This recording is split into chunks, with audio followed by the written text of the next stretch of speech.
In this video we're going to see the text to column option.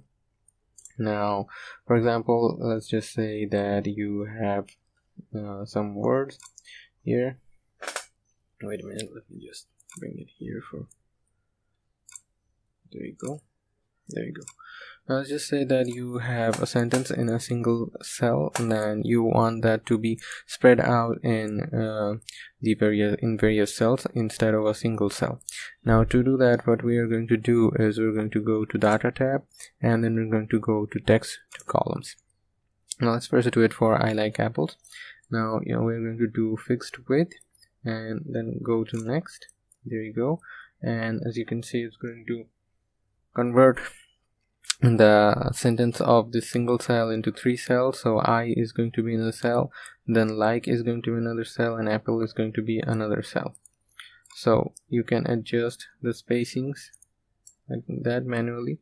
And let's just go to next, and it's going to I is going to be a text instead of general, like is going to be a text too, apples is going to be a text too.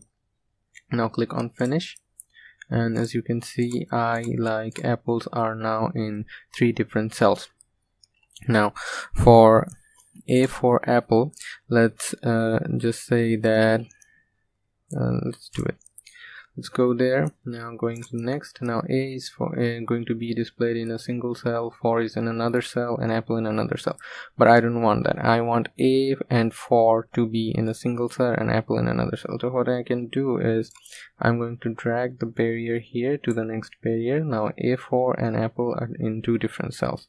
Now let's go to next. Now A4 is going to be a text and apple is also going to be a text. Now click on finish. And A for apple has been shifted to two cells. Now when we do the same thing for the sentences that have commas or the words that have commas between them. Now let's go to text to columns again.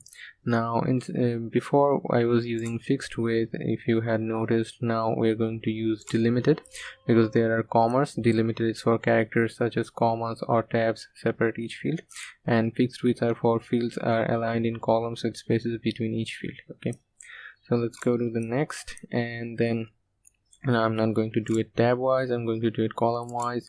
If we had given semicolon, if we uncheck comma, you can see that they have not been spread out in different cells. I'm not going to do it for semicolon, let's just do it for comma. When I check on the box comma, you can see that they now have been gone to 3 different cells. Now let's go to next, and what is going to be a text, y is also going to be a text, and when is also going to be a text. Now there's also advanced option, I'm not going to talk about it here. So now let's just click on finish, and as you can see, the commas are now gone, and what, why, and when have been shifted to each of their own cells. So that was it for this video. I hope you got to learn something new. Thank you very much for watching. If you have found the video to be useful, please like and consider subscribing to the channel, as it will enable me to make more videos like this one. Thank you.